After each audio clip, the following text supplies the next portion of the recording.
Hello and a very warm welcome. You're watching the Wire app. I'm Sravasti, Dasgupta.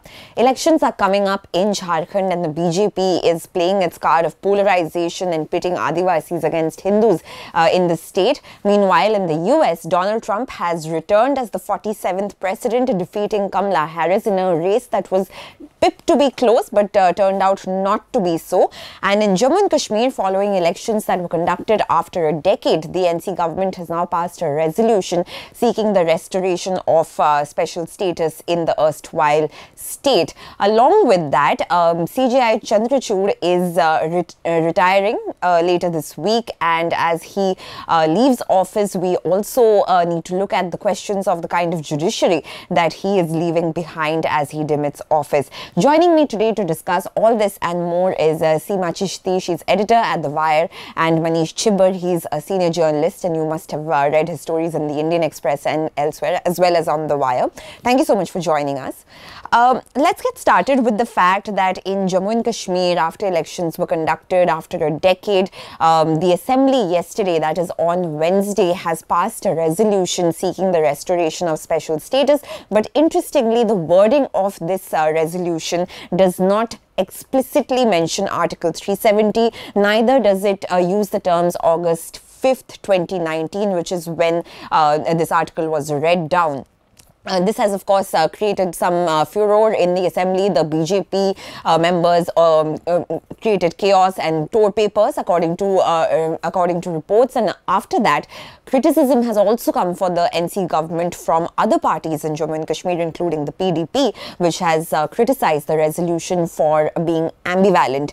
Now, Manish, the NC government facing criticism from the other parties in Jammu and Kashmir, including the PDP, about the wording of this resolution. Now, you've covered the elections as well as you have followed this throughout, in terms also in court. So, how must one see this criticism? Is it valid because it does not mention these explicit words of Article 370?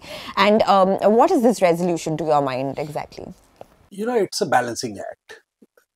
That is the simple answer to this very, very difficult question. The reason I am saying it's a balancing act is that for everything, the erstwhile state, which is now the Union Territory, it has to depend on the center. The vagaries of what happens in Delhi, it will continue to have a major impact in the politics of Kashmir and Jammu. Now, unfortunately for Umar and his government, they won a lot of seats in Muslim majority areas, but they did not win apart from Nashara, they did not win a single seat in Hindu dominated areas.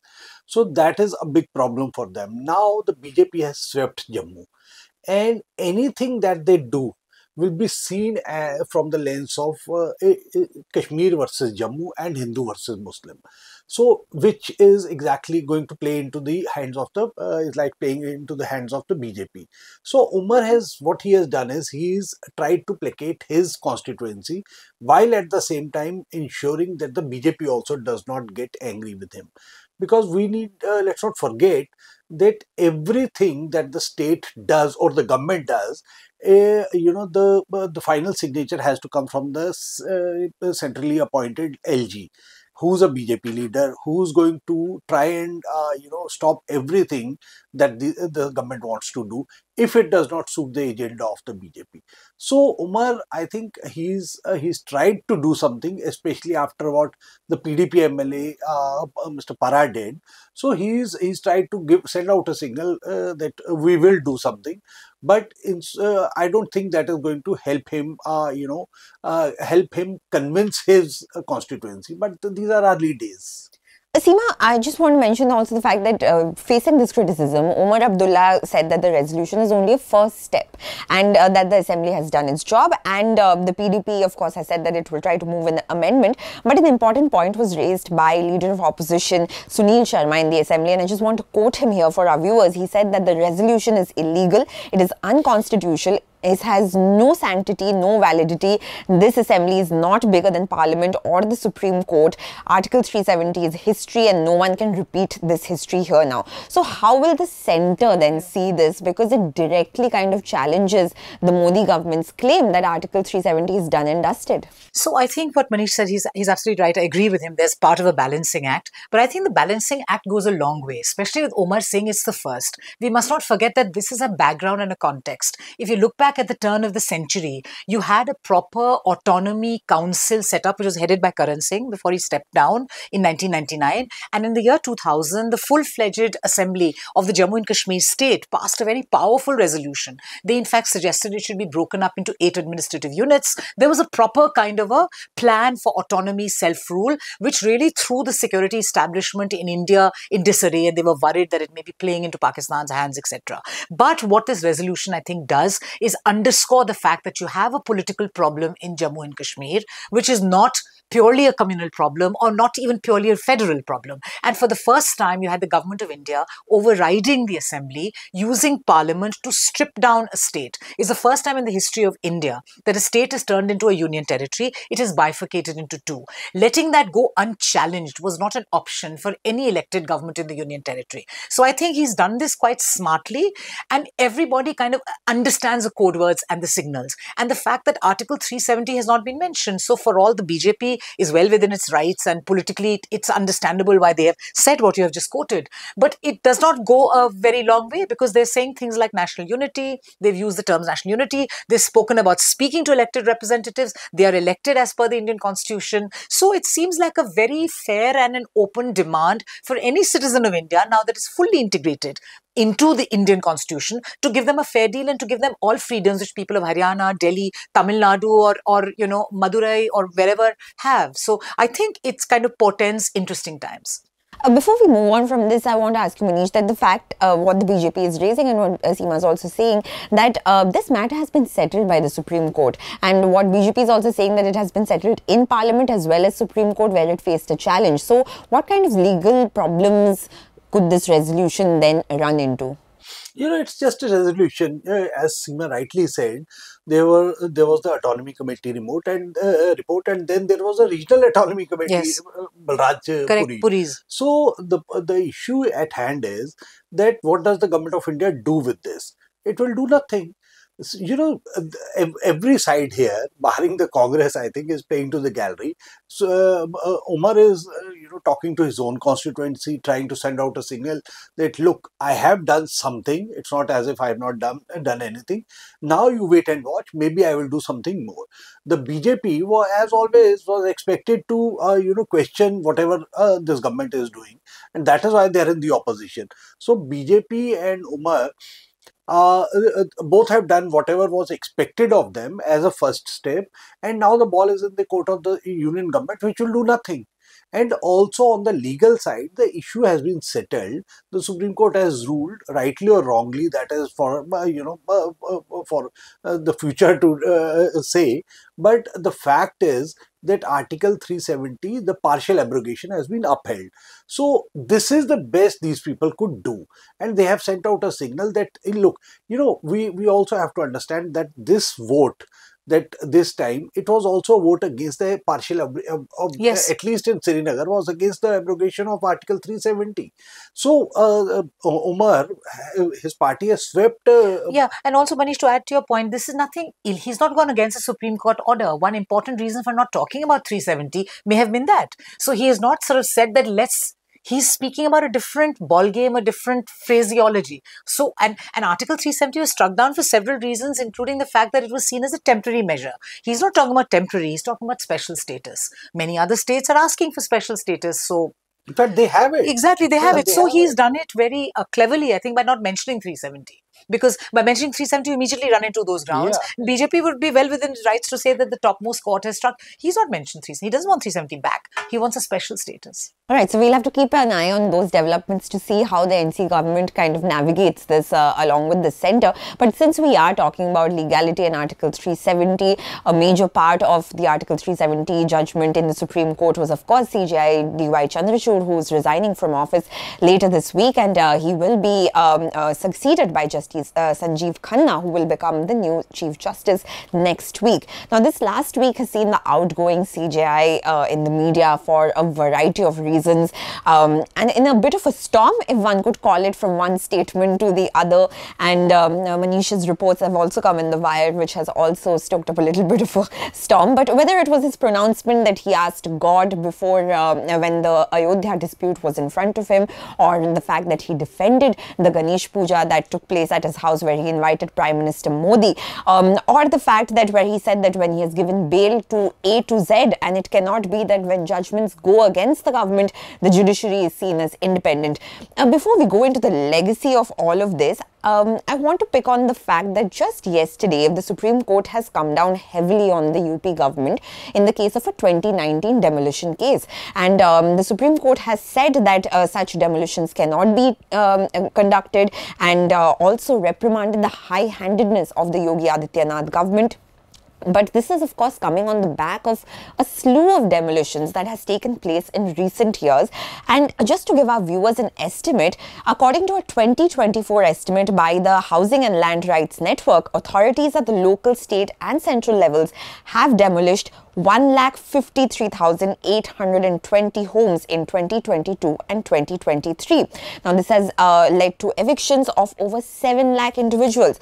Now, this order that has come in the very end of the CJI's tenure, just a couple of days left for him to resign, just before the retire. I beg your pardon. So, how do you see this? I think it's again what Omar is doing politically, he's doing on the judicial side. It's a balancing act. This case has been there for the last 2+ years. And just to add that the Supreme Court wanted to frame said that it would frame guidelines. So when are they going to frame guidelines? Yeah. Once the CJI is sitting at home and doing, retired. So the point is that, he wants to send out a message that, I am here to do justice. What he does not realize is it is a case of too little too late. If he was really interested in dispensing justice, he could have easily picked up this issue months ago. Now, to my mind, what will happen is that the Yogi Adityanath government, it's not going to accept this order. They have passed an order. It will come in appeal. They will wait for 2 days. Tomorrow is his last working day, because after that, Saturday, Sunday, he will be Chief Justice of India, but the court will be on. In fact, his farewell function is tomorrow. So after that, the matter will go to before another bench. And that bench, my guess is that whosoever is representing the Yogi Adityanath government, that person, lawyer, will stand up and say, okay, kindly revisit your order of 25 lakhs each. So my point is that if he was really interested in doing it, you cannot read the minds of jurists or judges, but my guess is that he is doing this just to send out a signal. Okay, I know how to, I'm here to dispense justice, and I am standing up for the, the smallest common denominator. But I don't think it will, he's going to earn a lot of brownie points doing this, because his statements in the last several months, he has, I often, our elders used to say, if you are caught, the best thing you can do is keep quiet. He for some reason, he is not keeping quiet. And he, just today, there's another controversy is brewing. The Supreme Court Bar Association, they have sent a resolution, they have passed a resolution, and they have asked their members to boycott the inaugural function for the new museum that, the Wire had broken that story. So they have asked their members not to join the Why is that? They are saying that, they were demanding that this museum should not be there because it's a high security zone. So museums are not meant for lawyers and others. Museums are meant for the common people. Somebody like me, you, and we can go there and see what the judicial history of this country is. Since you cannot enter the Supreme Court without a pass, even I find it difficult sometimes to go there. So these people had said it should be a library for lawyers and judges, and also there should be a cafe or something where lawyers can go and sit and do their research. But Chief Justice of India and some of his brother judges, they went ahead and decided, no, we want to have a museum. And now that the museum is being inaugurated, the Supreme Court Bar Association, majority of the members, they have written, come up with this resolution. So this thing is, the bar is opposing you, the Supreme Court Bar Association, which normally I don't remember the last time they opposed the Chief Justice of India in such a bitter manner. So, they are opposing him. The common man is not happy. Politicians, most of them are not happy. The reason is that, they know what he has done. So I think even his fellow judges are not happy. So I think 25 lakhs is not going to settle the issue for it. Before we go into his legacy a little further in terms of the legal judgments, anyway, a lot of it has been spoken about in the media, but just to for the benefit of our viewers, Seema, how do you see his tenure, especially in the light of the last week in which we have had so many statements coming in from him at various media interviews, and the fact that he had, of course, come in with a lot of expectations from various quarters of being a liberal judge, and then in just the last week, the statements that we were referring to earlier, where he has defended the puja at his house, where he invited Prime Minister Modi, it was a private puja in public glare, and or the fact that he spoke about divine intervention in a sense in the Ayodhya judgment. So how do you think he will be remembered? Because that is also a question that he's pondered about in the last week, where he's thought about what legacy will he leave behind. I think after several decades, you had a Chief Justice who was in office for 2 years. And he, of course, comes from a very interesting legacy. His father, Y.Y. Chandrachud, is meant to be the author. He is the author of the ADM Jabalpur, which is seriously seen as something that supported Mrs. Indira Gandhi. And during the emergency, when again the Supreme Court could have done lots to not have made that possible, it signed off on everything that Mrs. Gandhi did. So it was very natural to watch his son, also coincidentally his son, Justice D.Y. Chandrachud's legacy with interest. I frankly would like to defend him on two things. One is that I can't still understand why a judge like this, if he was so compromised and he's doing all these things, which we can see that too little, too late, also expounding high principles. But when it comes to adjudicating on those principles, a completely different order. This thing, how could he have given the electoral bond order on the 15th of February at such a difficult time just before the elections? That completely puzzles me. So I've been told, no, I think there is this jurisprudence of doing twin judgments, i.e. on any big issue. On one related matter, you give government relief, and on the other one, you give the other side crumbs. Now, I don't know if that's a conspiracy theory or if that's a clear way of looking at it.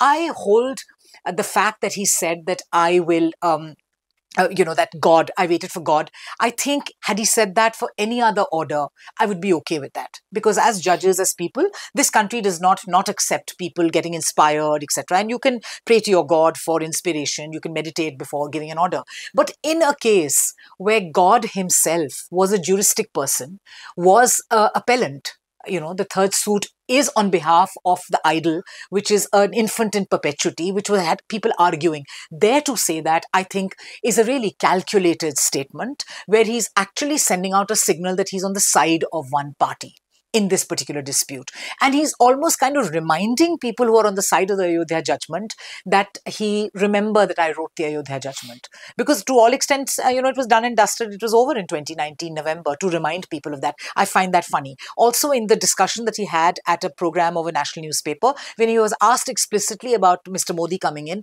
he gave some very strange thing about, the judiciary and the executive are in touch. This is not a formal engagement. This is Mr. Modi dressed in Maharashtrian gear, coming to somebody from Maharashtra, a sitting Chief Justice from Maharashtra, and doing the Ganapati Puja. I mean, surely, like anybody who understands anything about communications would know what's going on. So I think it's a desperate bid to try and play both sides, to be very sophisticated, to kind of, and that's why I think he's going out, and what Maneesh says, that the whole credo of when you're sinking, keep quiet kind of thing. When you should know when to keep quiet, he's speaking up, because I don't think he wants to lose the legacy. He genuinely wanted to rise above the fray, but I don't think he had it in him to be able to do that, because there's too much at stake. And this also means that he's not accepting that the Supreme Court is deeply political. It plays a part in politics at a time of a very strong and powerful executive. Any judge can be a big boss when the executive is weak, etc. But it's at a time when the executive is taking untrammeled decisions, destroying people's homes, putting people in jail, instituting a PMLA with this kind of, which are clearly in violation of our constitutional guarantees, to not stand up has been something that I think Dr. Chandrachud's conscience will niggle at him after he demits office finally. And if I can, just say this, Seema is referring to the electoral bonds judgment. So the judgment says that it was unconstitutional, it was illegal. So if something was illegal, let's say I am caught, I am a thief who enters your house and takes away money. So the court says what he's done is wrong. So why not get me to pay back the money? And the that's money not continues to. So it was also a balancing act.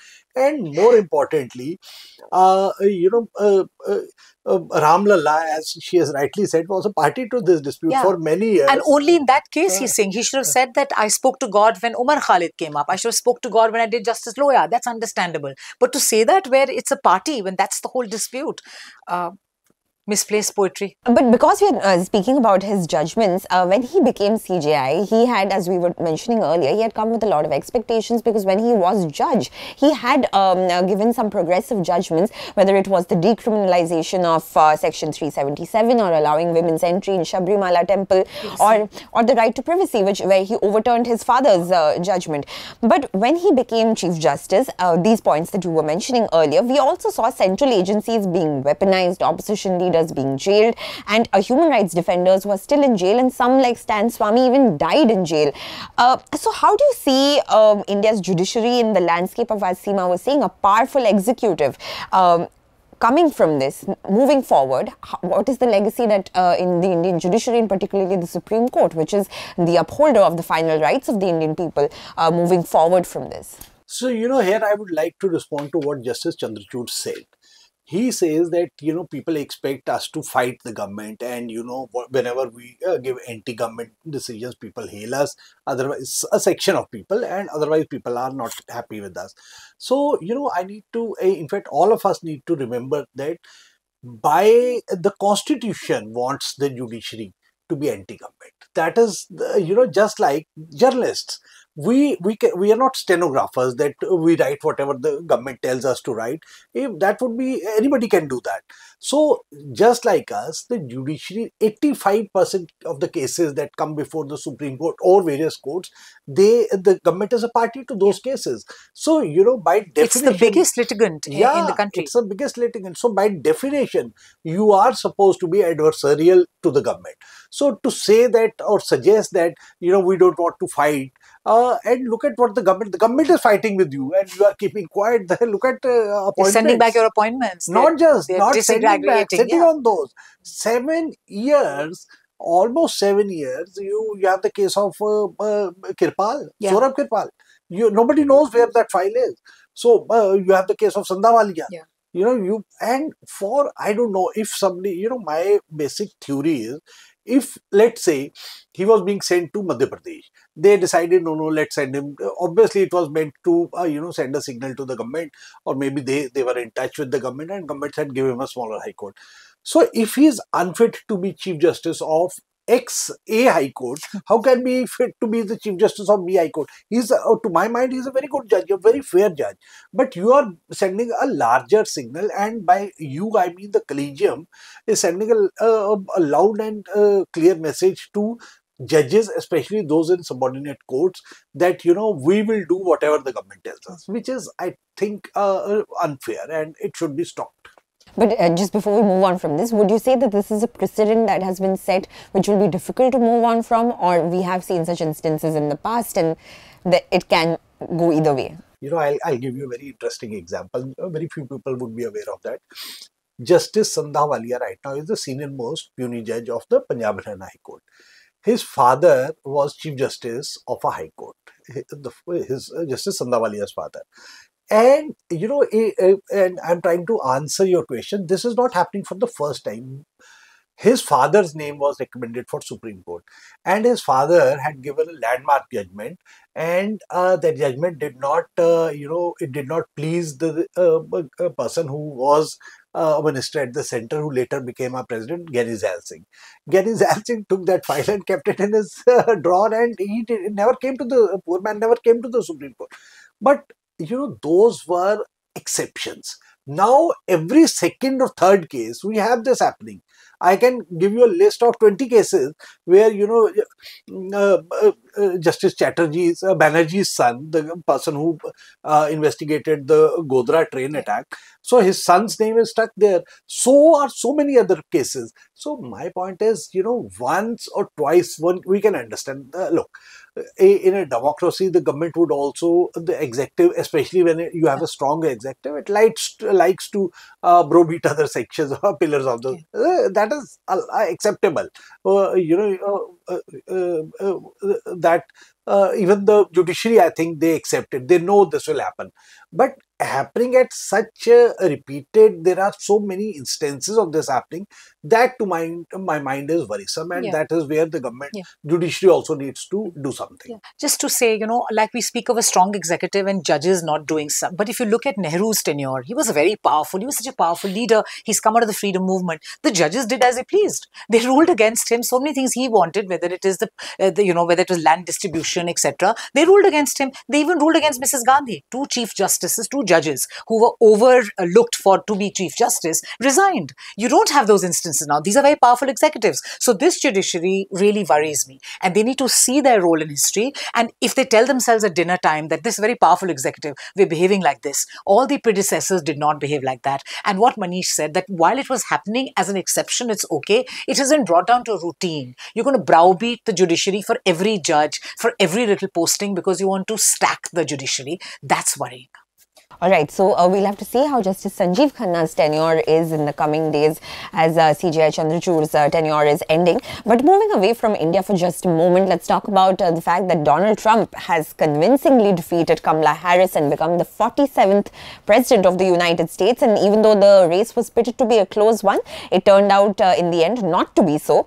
And though he takes charge in January, there are many key areas where changes are likely, whether it's in Ukraine, where he is expected to push back US support to a large extent, but in Israel his support is likely to get stronger. But Seema, how do you see the fact that the polls, just like in India, predicted something else and then now we have Trump returning and scripting a historic comeback, as many would say? So I think the polls have been more accurate than India's exit polls, no doubt. So they were never ruling out a Trump victory. And I think it's only in the last 3 days when a lot of respected political scientists and pollsters said that Kamala could sweep, that happened. Otherwise, people were pretty much reconciled to a Trump presidency being the scale of the victory, and the fact that he has got into all demographics, which Kamala Harris and the Democrats thought they had it covered, is a bit of a stunner.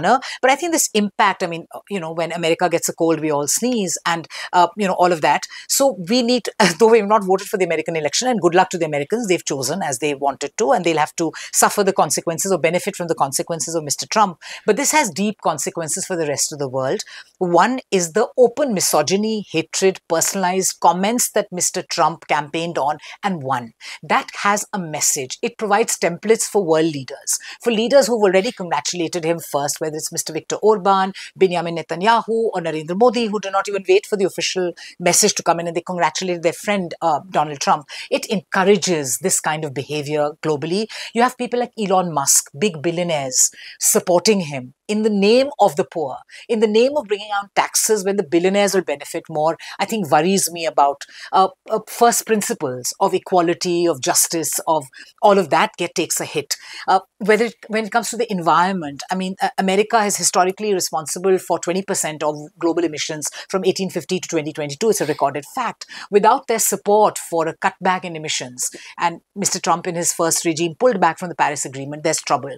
Then his ability to do business with all all these people with Putin or with Bibi Netanyahu and what he did in the Middle East last time, and on Iran pulling out from the Iranian nuclear deal, I don't think is very good news for the global south. And of course, added to that, this deep unpredictability of what he may do. So overall, I think we're entering into pretty much uncharted waters. This is not going to be like Trump 1.0. This time he's prepared. People have seen what he was about and voted him for it. So the world should put on its seatbelts. I think for India, what is interesting is that how will India potentially benefit or lose out from Trump's re-election. As Seema mentioned, that Modi was, of course, one of the earliest leaders who to congratulate him, and he called him his friend, Donald Trump. But the fact is that India, of course, is a strategic partner for the US in order to offset China. And how can India benefit from this vis-a-vis these conflicts, as well as the fact that the Niger case, which was going on under the Biden administration, is there expectation that under Trump it could be kind of brushed under the carpet, or they could strike a deal, or what do you see happening on that front? You know, I don't know. The simple answer is I don't know, because in the US, though there has been a lot of watering down, but institutions continue to be very, very strong. Despite its shortcomings, which have come to the fore in recent times, the Supreme Court and the FBI and the CIA and every other institution, the Department of Justice, they remain a little bit independent, more independent than, let's say, our institutions. But having said that, this is now you have Mr. Trump, who's known to go berserk, who's unhinged. Let me put it that way. Yeah. So you don't know to what extent he'll push them.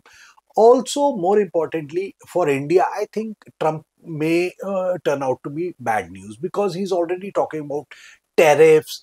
And also, let's not forget that everybody understands that US basically has just one interest, that is self-interest. And Trump, being a businessman, he's businessman first, politician second, and the world's policeman third, in fact the last. So he's not going to behave properly just because Mr. Modi is his friend. He is going to use the Niger case and other cases to browbeat India possibly into buying something that others are not ready to buy. So India needs to watch itself and Donald Trump and his administration very, very carefully, because you don't know, when you enter into a meeting with him, you don't know what to expect. So that is going to be a problem area, because Donald Trump, let's not forget that this time he comes back with a majority where everybody expected him to and he's won the popular vote. It's the first time a Republican has won the popular vote in 20 years. 20 years. So yes.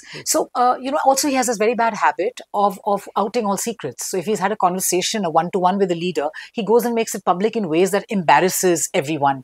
Also India, I mean, Mr. Amit Shah loves to use the word Ghuspatia, but currently the second largest Ghuspatia business in the US is of Indians after Mexicans. So if they've already sent back a lot of illegal migrants, and it seems immigration is very big on the American imagination currently. So if you have hordes of Indians, and a lot of them from Gujarat, now being sent back from America periodically, and that becoming big news, it could prove to be a big source of embarrassment for Mr. Modi, which is boasting of us being the biggest economy, big GDP and big trillion. It could prove to be a problem domestically. So they would like to have somebody as Islamophobic, as anti-woke as Trump in office, but it could have spin-off nasty effects in terms of the economy, in trade. So as an analyst friend said, it may be good for Modi, but it may not be so good for India.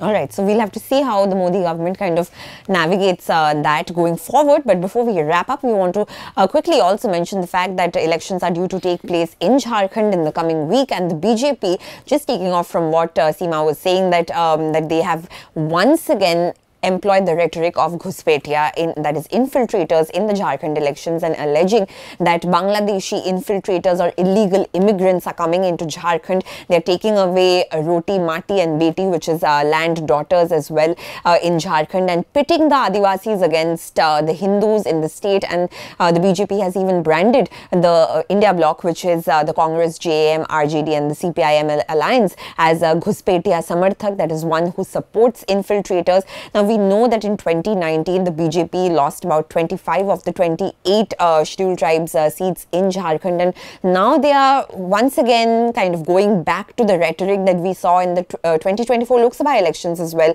where Modi said that that your daughters will be snatched away from you, and the same mutton and all of that, the same invocations being brought around once again in Jharkhand. So how do you see this once again polarizing pitch by the BJP? So once again, polarizing pitch is pretty much a very familiar playbook of the BJP, and it's got more significance in Jharkhand because Jharkhand, Chhattisgarh have been theatres of deep ideological battle with the tribal identity.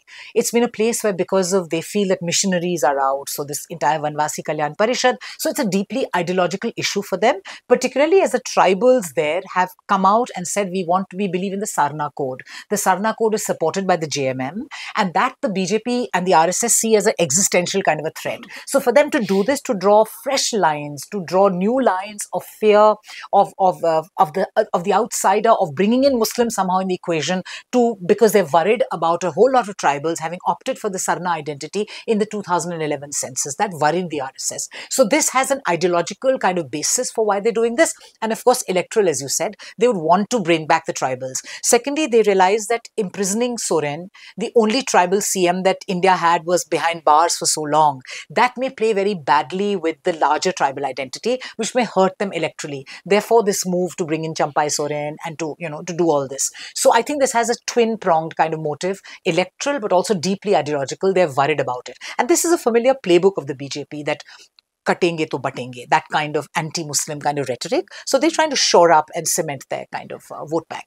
Interestingly, the BJP in its manifesto has put tribals in at the center of the manifesto and said that, children of infiltrators will not be given tribal status, and they will ensure that land that has been grabbed by so-called infiltrators will be returned.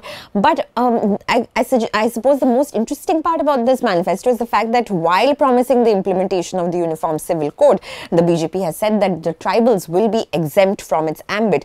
Now, the India Bloc, on the other hand, has written to the Election Commission on these communal and polarizing speeches by BJP's Jharkhand co-in charge Himanta Biswa Sarma, but no action has been taken on that front yet.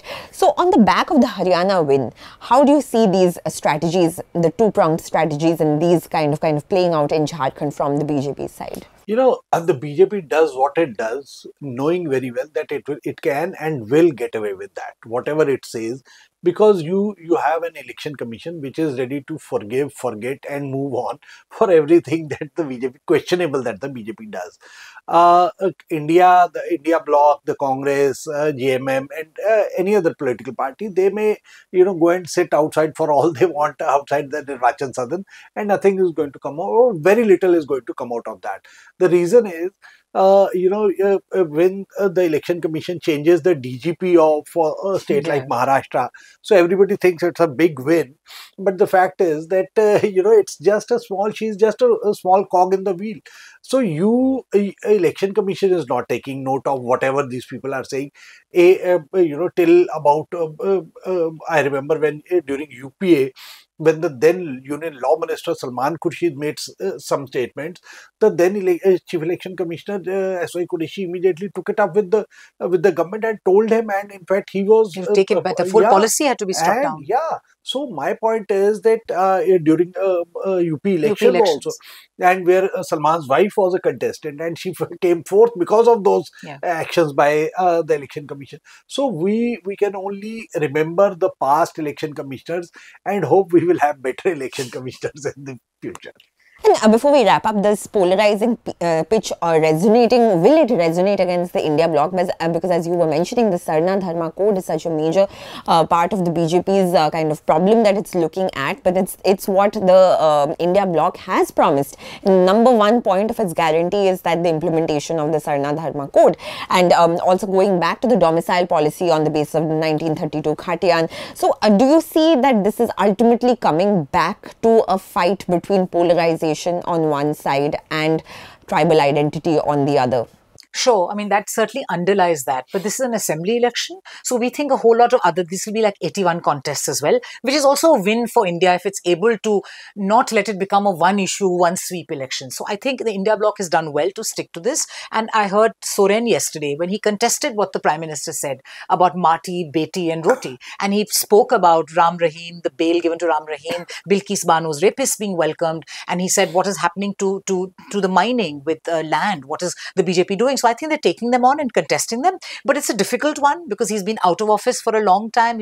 He's been in jail. And they're not particularly, the India bloc has not been able to get its act together so well in Jharkhand as they were able to get together, say, in UP in the 2024 polls. So it's a challenge. They're also slightly on the back foot because of Haryana happening. But I think in that sense, it is just a morale thing. And of course, BJP is very good at media, publicity of just Haryana will be blown up 1,000 times over. Imagine if UPA had won or, India had won Haryana, it would not be blown up as this would be blown up. So, but I think the opposition realizes that it has its back against the wall, institutional heft with the ruling party, and it's fighting against all odds. I think what's important for them is to fight for it and to say the right things because there's never a last election. You always prepare for the next one. Yes. All right, so we'll have to see how those things really pan out in Jharkhand as well as Maharashtra, where also elections are expected to take place in the coming weeks. And we'll be getting you all the updates and developments on those two fronts as well. Thank you so much, Seema and Maneesh, for joining us.